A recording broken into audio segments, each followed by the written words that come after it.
오늘 그 말씀을 보겠습니다. 오늘 말씀은 로마서 말씀을 보게 되는데요. 로마서 3장 23절 말씀하고 로마서 7장 15절에서 25절까지 말씀입니다. 우리가 사순절 기간을 보내고 있는데 이 기간 동안에 계속해서 이제 우리가 묵상표에 따라서 예수님에 관한 것 그리고 십자가에 관한 것들을 이제 계속해서 40일 동안 묵상하게 될 건데 오늘은 이제 복음에 대한 이야기들을 오늘부터 시작해서 6번에 걸쳐서 여러분과 함께 나누려고 합니다. 우리 로마서 3장 23절 말씀은 우리가 한 주 동안 이제 외울 말씀입니다. 그럼 마음속에 새기고 이 말씀 꼭 외우시고요. 네. 먼저 로마 3장 23절 말씀 함께 한 목소리로 봉독하도록 하겠습니다. 시작. 모든 사람이 죄를 범하였음에 하나님의 영광에 이르지 못하더라. 여러분 동의하십니까? 로마서 7장 15절에서 25절까지 말씀 우리 한 절씩 교독하도록 하겠습니다. 내가 행하는 것을 내가 알지 못하노니 곧 내가 원하는 것은 행하지 아니하고 도리어 미워하는 것을 행함이라.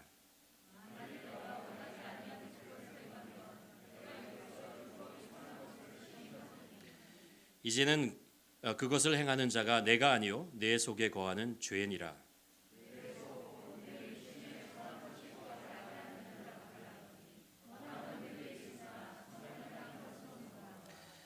내가 원하는 바 선은 행하지 아니하고 도리어 원하지 아니하는 바 악을 행하는도다.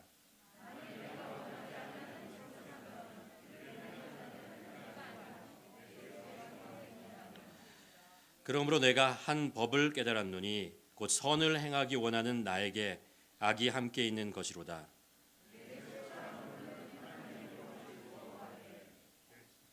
내 지체 속에서 한 다른 법이 내 마음의 법과 싸워 내 지체 속에 있는 법, 죄의 법으로 나를 사로잡는도다.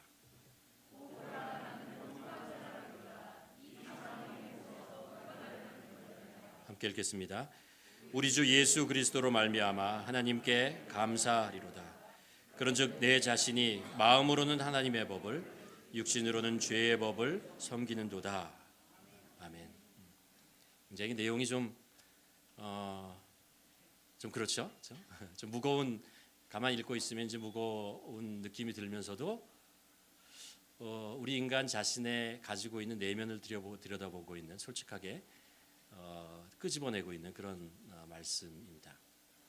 사순절에 이제 복음에 대한 말씀을 나누려고 하는데 복음을 두 단어로 이렇게 풀어서 설명하면 이렇게 할 수 있을 것 같아요. 십자가 그리고 부활, 그렇죠? 십자가 부활로 우리가 설명할 수 있는데 6번에 걸쳐서 6가지 주제로 여러분과 나누려고 합니다. 그래서 오늘은 인간에 대한 이야기를 좀 하고요.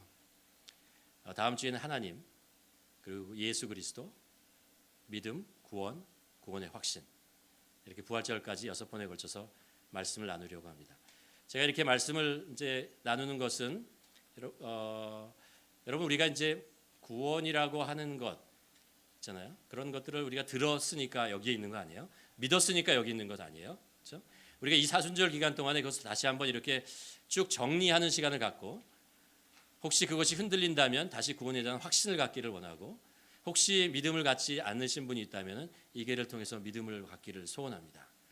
또 하나 여러분이 그 신앙생활을 하면서 구원이라고 하는 것, 복음이라고 하는 것은 나만 가지고 있을 것이 아니고 우리가 기회 있을 때마다 다른 사람에게 전해야 하는 거 아닙니까? 그러니까 제가 6번에 걸쳐서 말씀을 전할 때 6개의 중요한 구절을, 복음에 대한 구절을 여러분과 나누려고 하는데 여러분이 이 구절을 마음속에 새기고 묵상하고 기억하고 계신다면 여러분이 누구에게 복음에 대한 이야기를 할 때 그것이 큰 틀이 될 것 같습니다. 여러분이 이 6가지 구절을 오늘 로마서 3장 23절부터 하나씩 일주일 동안 묵상하시면서 꼭 마음속에 외워두시기를 바랍니다. 우리가 베드로전서 3장 15절에서 말씀을 나눈 것처럼 그렇잖아요. 누군가가 우리에게 우리 속에 있는 소망에 대한 이유를 묻는다면 우리가 그 사람들에게 왜 그렇다라는 것을 항상 준비하고 있으라라고 하잖아요. 우리가 그 복음에 대한 이야기, 우리가 왜 믿느냐라는 것, 이것에 대해서 누구에게인가 소개할 수 있는 것까지 좀 나갔으면 좋겠습니다. 우리가 다 오늘 말씀을 그래서 인간이라고 하는 주제를 가지고 먼저 나누려고 합니다. 인간은 누구인가? 라는 질문은 아마 인류 역사에 계속해서 나오는 것이고 그것을 철학적으로 설명하기도 하고 사회학적으로 문화적으로 다양한 방법으로 인간이 누구인가라는 것들을 설명할 수 있을 것 같습니다. 그러나 우리가 성경을 통해서 인간이 누구인가라는 것을 우리가 한번 살펴보려고 하는데요. 성경을 통해서 인간이 누구인가라는 것을 우리가 깨달고 알려 하면요. 하나님과의 관계 속에서 인간을 이해해야 합니다. 하나님을 제쳐놓고 우리가 인간이 누구인가라는 것을 정의할 수가 없습니다. 그래서 오늘 세 가지 포인트를 여러분들과 말씀을 나누려고 하는데 첫 번째는 뭐냐 하면 인간, 하나님이 창조하신 존재라는 것입니다. 두 번째 포인트는 인간, 하나님을 떠난 존재라는 것입니다. 세 번째는 인간, 하나님이 회복시키려는 존재라는 것. 이 세 가지 성경 속에 나와 있는 인간에 대한 모습을 가지고 여러분과 함께 말씀을 나누려고 합니다. 인간이 누구인가를 설명하는 가장 영광스러운 성경에 나오는 표현이 있다면 저는 그 중에 하나가 이거라고 생각합니다. 하나님께서 우리 인간을 창조하셨다라는 것입니다. 하나님께서 우리 인간을 손수 창조하셨다라는 것입니다. 우리가 창세기 1장에 보면은 이런 말씀이 나오죠. 전능하신 하나님께서 이 세상을 창조하시면서 그 창조의 마지막 날 6일째에 그 마지막 순간에 인간을 창조하시되 하나님의 형상으로 창조하셨다라고 말씀하고 있습니다.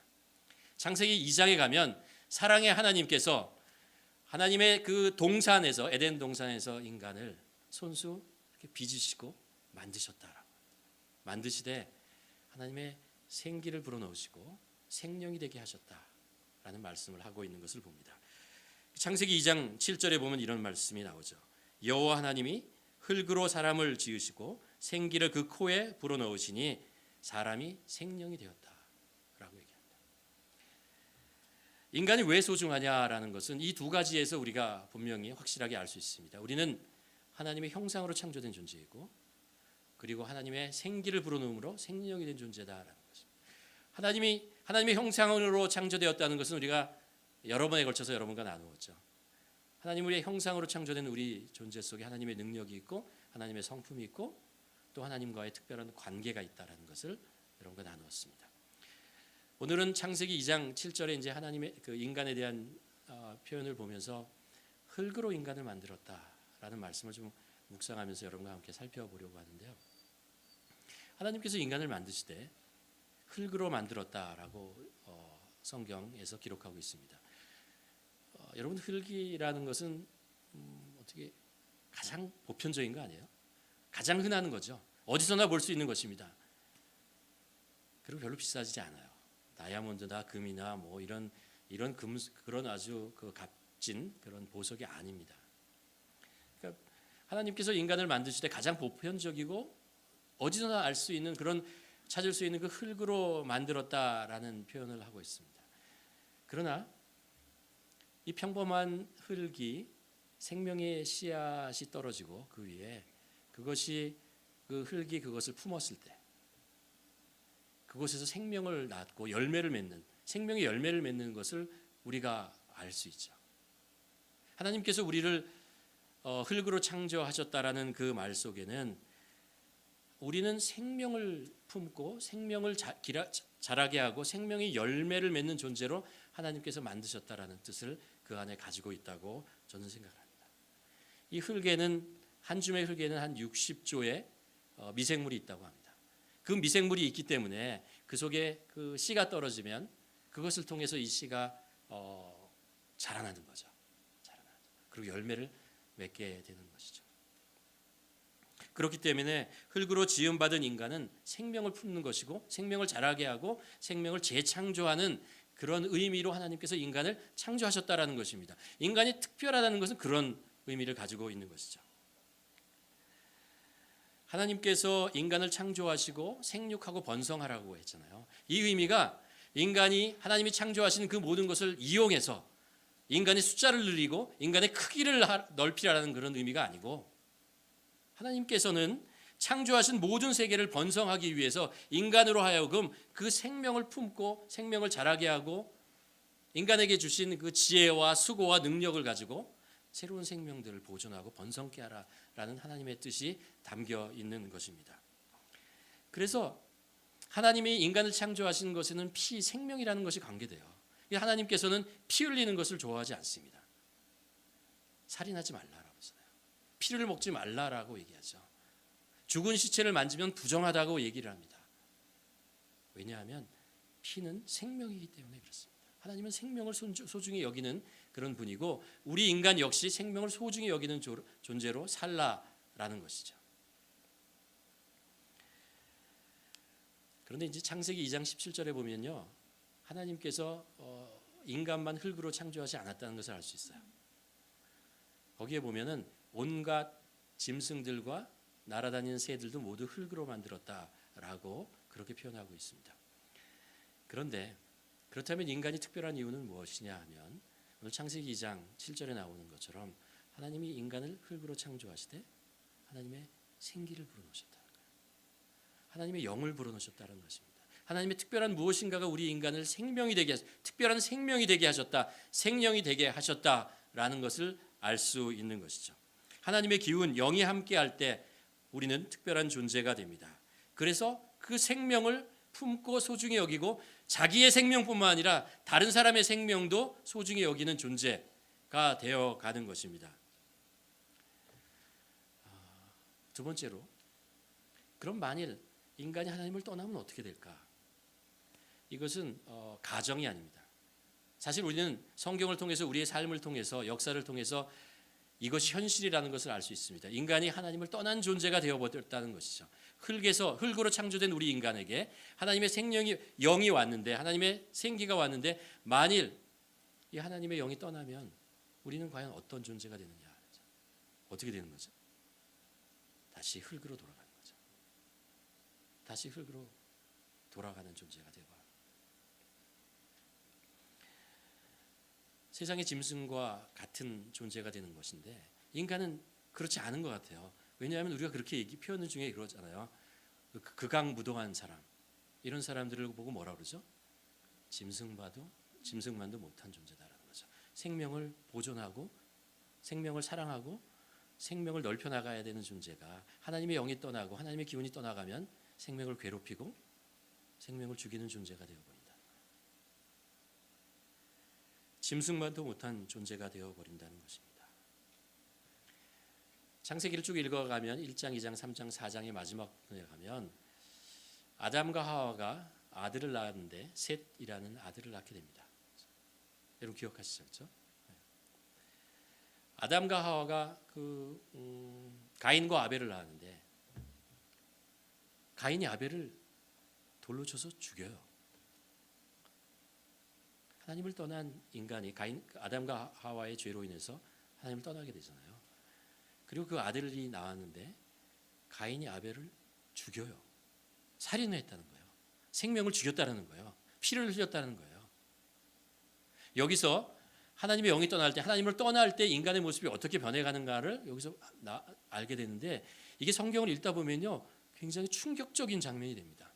어떻게 인간이 인간을 죽여요? 어떻게 사람의 피를 흘리는 것을 할 수 있냔 말이에요. 사람이 죽어가는 것을 보고 그냥 놔둘 수 있냐는 얘기예요.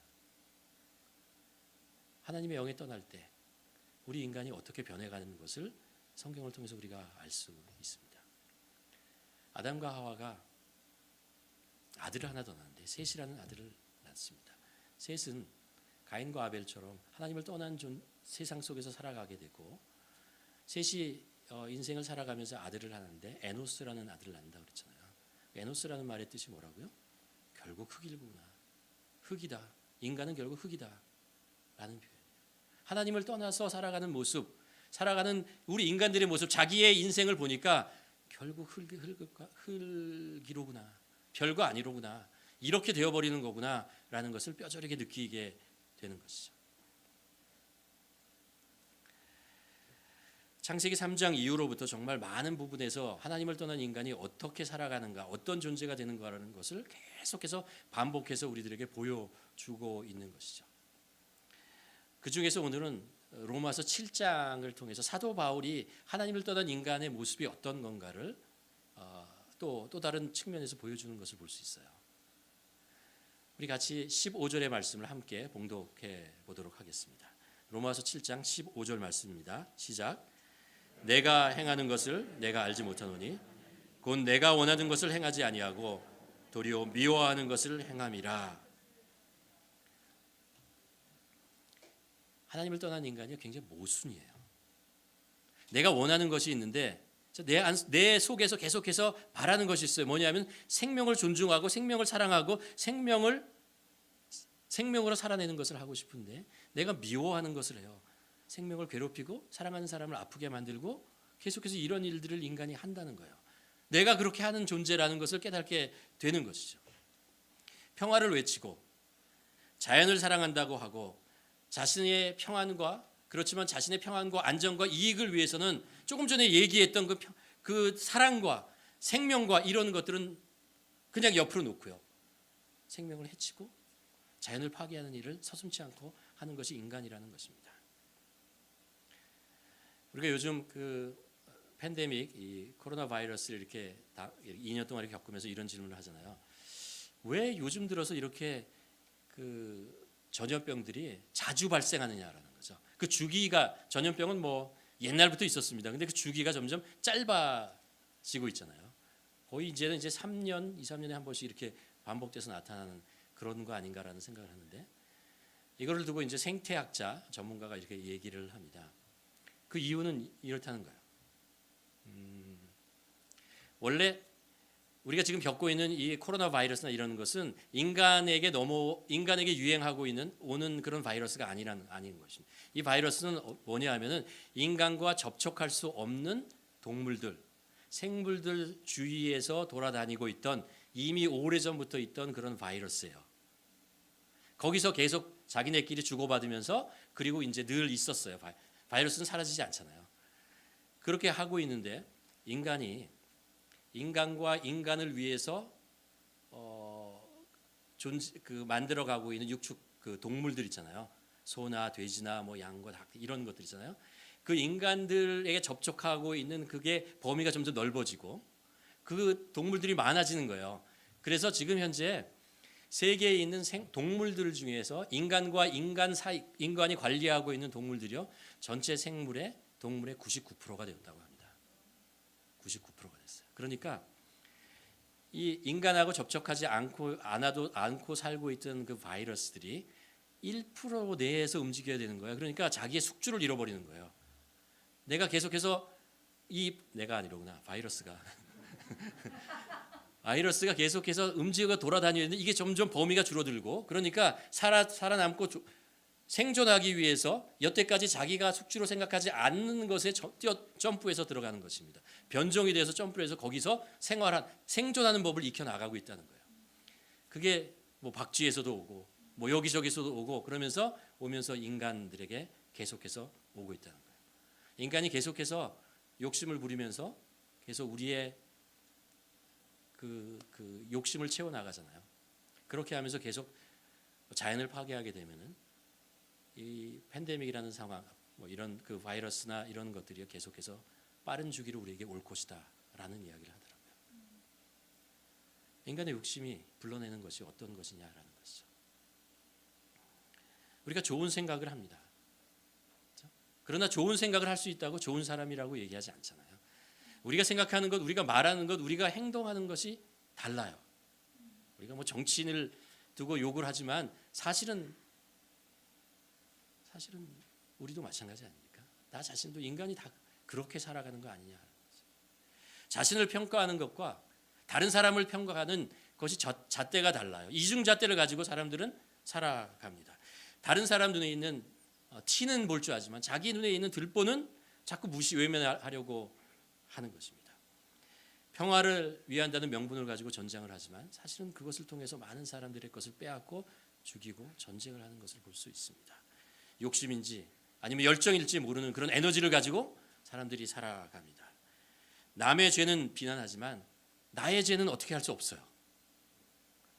고상한 이상적인 논리를 얘기하지만 사람은 때때로 지극히 감정적인 존재라는 것을 충동에 따라서 움직이는 존재라는 것을 또 알게 됩니다. 인간은 갈등하는 존재죠.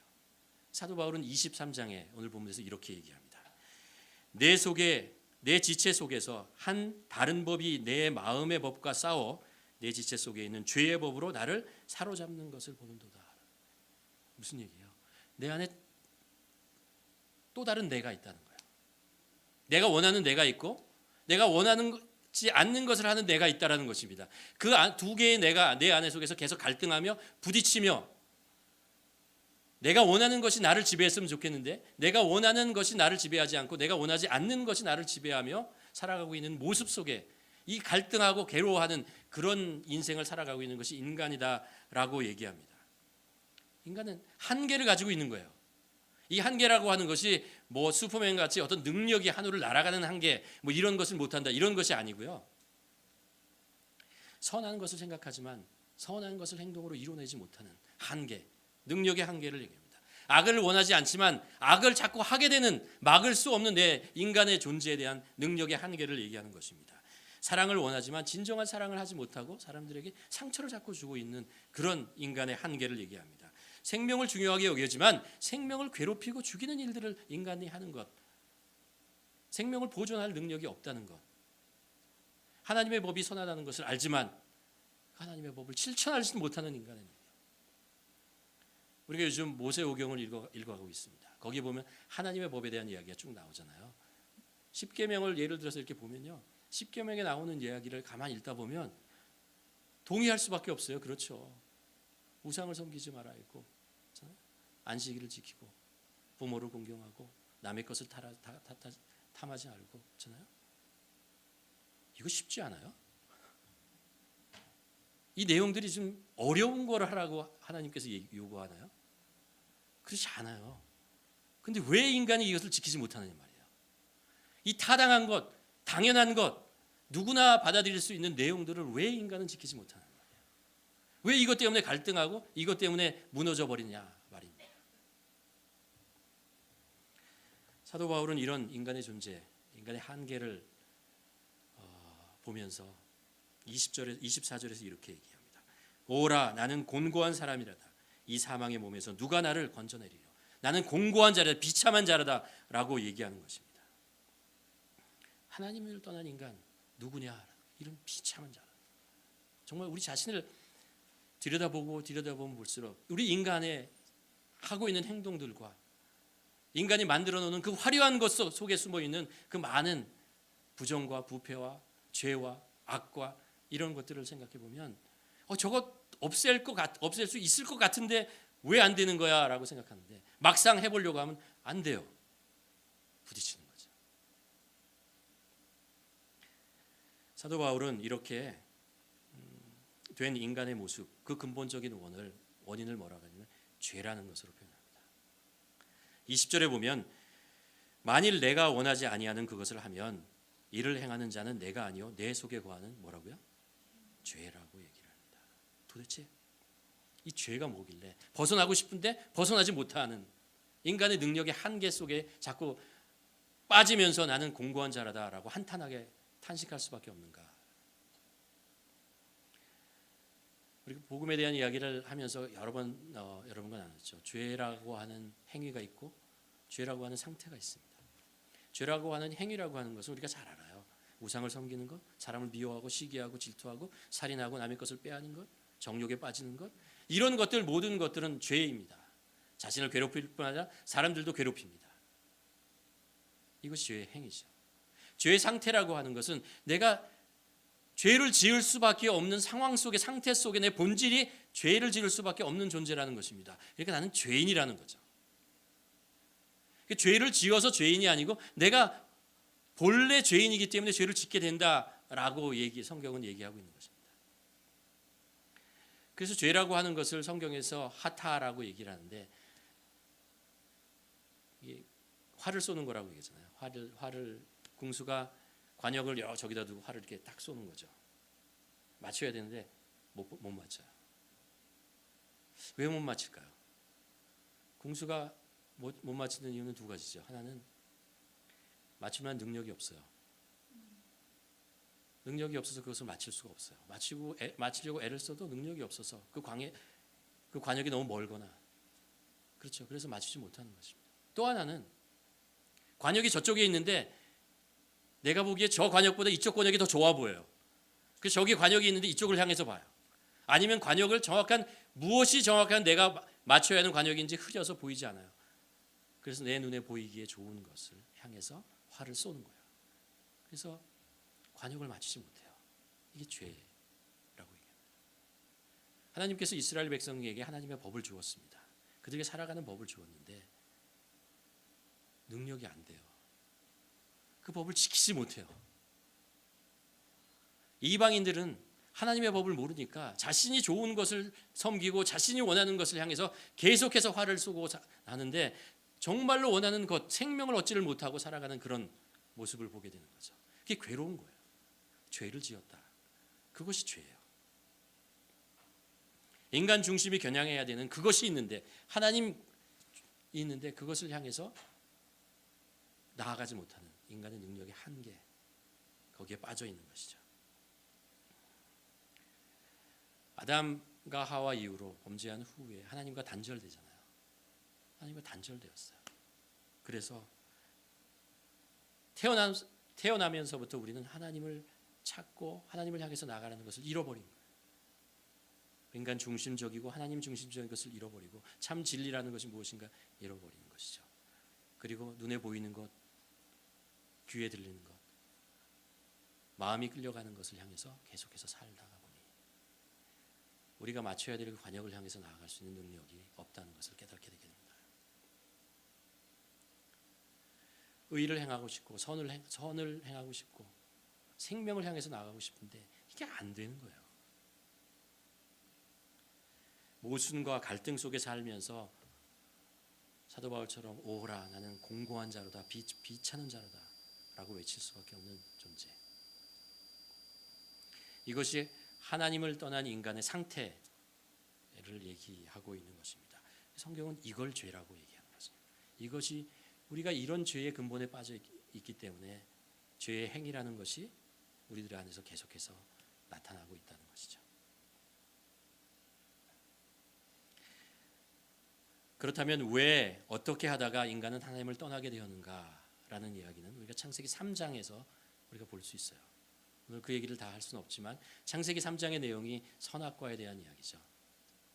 아담과 하와가 뱀의 유혹에 넘어가서 하나님과 같아지려고 하면서 그것을 따먹고 하나님에게 불순종하면서 하나님과 분리되는 거죠. 하나님을 떠나게 되는 것이죠. 하나님 없는 인생을 살아갈 수밖에 없는 그 모습, 그것이 바로 하나님과 분리되게 되는 이유가 됩니다. 제가 축복의 여정 이제 하면서 복음에 대한 이야기를 하면서 보여드리는 이제 사진이 한 장 있습니다. 이건데 이런 거죠. 우리 인간이 살아가는 모습 속에서 이루어 나가는 것이 많이 있습니다. 그렇죠? 세상 속에 정말 화려하고 멋있는 것을 만들어 보고 재미있고 즐거운 것들 눈을 뜨고 보면 정말 많이 있다는 것을 알 수 있습니다. 그것을 즐기고 쫓아가고 막 살고 있는데 어느 날 문득 잠깐 멈춰서 우리 인생의 내면, 내 내면을 이렇게 돌아보니까 아무것도 없어요. 공허한 거죠. 내 표피는 즐겁게 할 수 있어도 내 심령을 즐겁게 할 수 없다는 것을 알게 됩니다. 무엇인가 즐기는 그 생명은 있는데 진정한 생명, 영원한 생명이라는 것은 알 수가 없어요. 무엇인가 비어있고 허전하고 공허하고 이런 것들, 그래서 그것 때문에 몸부림치게 되고 그것 때문에 슬퍼하고 괴로워하고 어려워하는 것이죠. 예수님을 떠난 탕자의 이야기, 아버지를 떠난 탕자의 얘기를 이제 예수님께서 하시잖아요. 아버지를 떠난 탕자가 많은 것을 가지고 세상에 나갔는데 결국 다 탕진하고 나고 잃어버리고 친구도 잃어버리고 아무도 자기를 돌봐주지 않고 결국 돼지가 먹는 그 음식을 먹으면서 살아가는, 차라리 망하는 게 나은 거예요. 성공하는 게 어려운 거예요. 우리가 어렵고 힘들고 괴로우면 실패를 하면 우리 내면을 그때 가서 돌아보는데 계속 외면적인 팽창을 하면서 높아지고 무엇인가 세상 속에서 성공을 하면 내면이 채워지지 않고 있다는 것을 몰라요. 그리고 계속해서 외면에 있는 것들을 계속해서 크게 만들고 높이 만들고 채워가려고 애를 쓰다가 나중에 가서 한 번에 확 무너지고 나면 그때 가서 늦은 거죠. 그래서 하나님께서 우리들에게 가끔 실패를 주세요. 가끔 병들게 만드세요. 가끔 어렵게 만드십니다. 그러면서 우리의 눈과 우리의 귀가 외부를 향해서 달려가는 것을 잠깐 멈추고 우리 내면에 생명이 있는가 질문하게 만듭니다. 나는 하나님 떠난 존재인가? 나는 하나님 안에 있는 존재인가? 내 내면은 채워져 있는가? 아니면 내 내면은 비어 있는가? 라는 것을 보게 만드는 거죠. 세 번째 포인트입니다. 인간을 회복시키는 하나님. 인간은 누구냐? 하나님께서 회복시키는 존재라는 거죠. 오늘 말씀 로마서 3장 23절에 보면 모든 사람이 죄를 범하였음에 하나님의 영광에 이르지 못한다. 왜요? 너무 멀리 있어요. 너무 멀리 와버렸어요. 하나님으로부터. 가까이 가려면 능력이 없어요.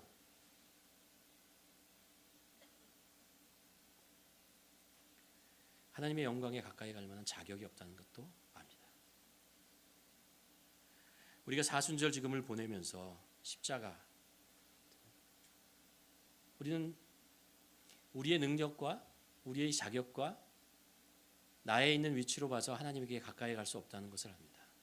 그것을 깨달았을 때 우리는 하나 알게 되는 게 있어요. 뭐냐면 나는 가지 못하는데 예수님께서 나에게 오셨구나. 나를 구원하시기 위한 분이 나에게 오셨구나 라는 것을 압니다. 그게 십자가예요. 예수님께서 왜 이 땅에 오시고 예수께서 왜 십자가에 죽으시고 부활하셨습니까? 그것은 우리를, 인간을 하나님으로부터 떨어져 나간 하나님과 단절된 인간을 다시 하나님에게로 돌려보내기 위해서 돌아오게 하시려고 예수 그리스도께서 이 땅에 오신 거죠. 예수께서 오신 것입니다.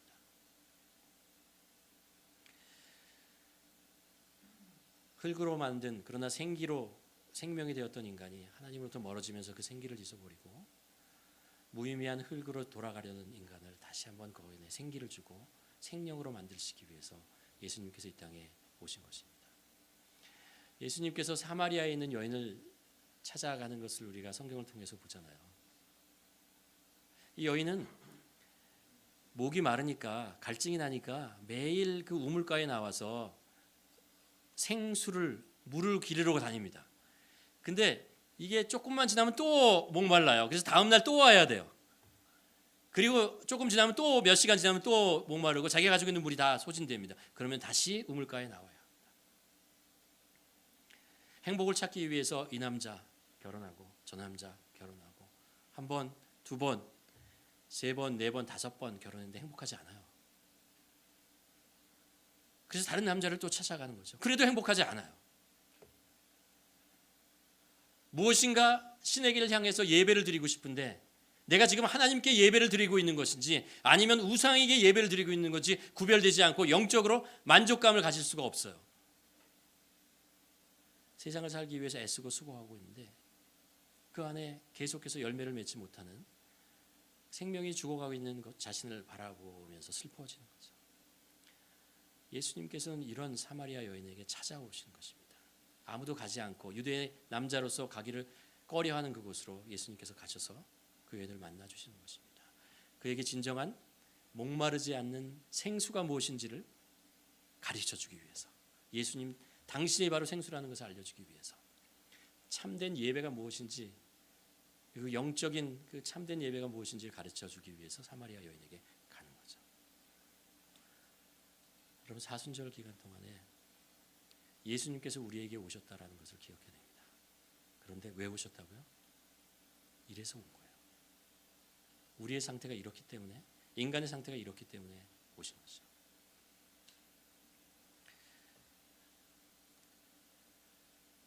우리가 한동안 작년에 그 다윗에 대한 이야기를 사무엘상을 통해서 우리가 쭉 보았는데,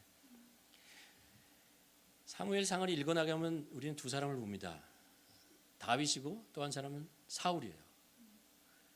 근데 계속해서 우리의 마음은 다윗을 향해서 가는데, 우리의 생각은 다윗을 향해서 가는데 우리의 마음은 계속해서 사울을 향해서 가요. 왜냐하면 사울을 볼 때마다 나랑 비슷해. 이건 난데? 이건 나와 똑같이 생각하고 똑같이 행동하는데? 만일 우리에게 예수님이 오시지 않았다면 우리는 어떻게 돼야 할까요? 나는 어떤 모습으로 살아갈까라는 생각을 옛날에 들었던 이야기가 하나 생각납니다. 어떤 화가가 성화를 그리고 싶었어요. 멋있는 거룩한 성화를 그리고 싶어서 거기 이제 천사를 그리고 싶은데 천사의 얼굴을 찾으러 다니는 거예요. 그래서 막 돌아다니다가 어떤 정말 목동 아주 정말 아름답고 때묻지 않은 순수한 그 어린아이를 보았습니다. 그래서 그 아이를 데려와서 천사의 얼굴을 그렸어요. 그리고 했습니다. 그리고 나서 이제 얼마가 지나면서 이거를 이제 완성하기 위해서 한 몇십 년 지난 후에 완성하기 위해서 그 반대쪽에다 악마의 얼굴을 그리고 싶었어요. 그래서 또 사람들을 찾아다녔어요.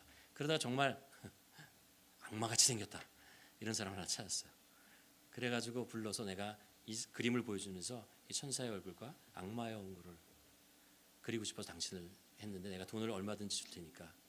그랬더니 이 사람이 눈물을 흘리면서 그 그림을 보면서 얘기했다고 하잖아요. 화가님, 저 천사의 얼굴이 제 얼굴이었습니다. 제가 어렸을 때 당신이 나를 모델로 해서 그린 것입니다. 근데 몇십 년이 세월이 지나면서 세상 속에서 내 모습이 이렇게 변해버렸습니다. 라는 그런 이야기를 들었습니다. 여러분, 우리가 아무리 멋있어 보이고 아무리 순수해 보이고 그래도 세상 속에서 하나님을 모르고 살아가다 보면 우리의 얼굴이 겉으로 드러나는 얼굴은 그렇지 않을지 몰라도 우리 내면의 영혼의 얼굴이 그렇게 변해갈 수 있다는 거죠. 우리 하나님은 한 사람 한 사람을 사랑하시기 때문에 하나님의 그 형상으로 우리를 창조하셨고 하나님의 생기를 우리에게 불어넣으신 분이기 때문에 우리의 아버지, 어머니 되시는 분이기 때문에 우리에게 생명을 주시기를 원합니다. 그래서 예수 그리스도를 이 땅에 보내셨고 그렇게 살지 않게 하기 위해서 예수 그리스도를 통해서 예수 그리스도를 죽이시고 우리를 구원하신 것이죠. 이 사순절 기간 동안에 우리가 한번 깊이 인간에 대한 이야기를 누구인가를 한번 묵상해 보았으면 좋겠습니다. 성경을 통해서 인간이 누구인가 다시 한번 보며 내가 만일 예수 그리스도를 모르고 살아왔다면 나는 어떤 존재가 되어버렸을까? 얼마나 악한 존재가 되었을까? 하나님 앞에 섰을 때 심판받을 존재가 될 수밖에 없다는 것을 한번 보면서 예수님께서 우리에게 오신 것이 얼마나 귀하고 하나님의 사랑인지를 우리 마음속에 새기며 감사할 수 있는 우리 모두가 되기를 주님의 이름으로 간절히 축원합니다. 기도하시겠습니다. 우리 한번 기도했으면 좋겠습니다. 나의 내면은 어떤 모습으로 있습니까? 나는 예수님 때문에 죄의 사함을 받고 생명으로 다시 거듭난 존재입니까?